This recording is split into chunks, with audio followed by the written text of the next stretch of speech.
بسم اللہ الرحمن الرحیم۔ حضرت ابو ہریرہ رضی اللہ تعالی عنہ سے یہ روایت نقل کی گئی ہے، وہ فرماتے ہیں رسول اللہ صلی اللہ علیہ وسلم نے فرمایا، اس ذات کی قسم جس کے ہاتھ میں میری جان ہے،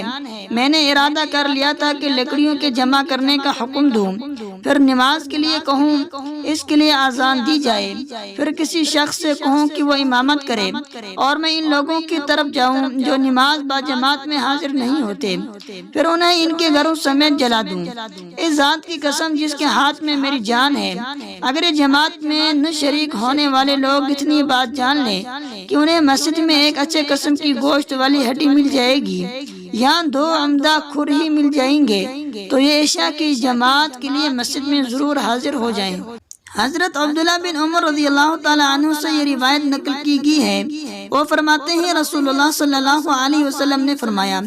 جماعت کے ساتھ نماز اکیلے نماز پڑھنے سے 27 درجہ زیادہ فضیلت رکھتی ہے۔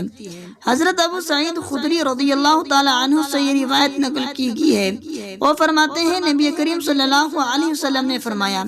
جماعت سے نماز تنہا نماز پڑھنے سے 25 درجہ زیادہ فضیلت رکھتی ہے۔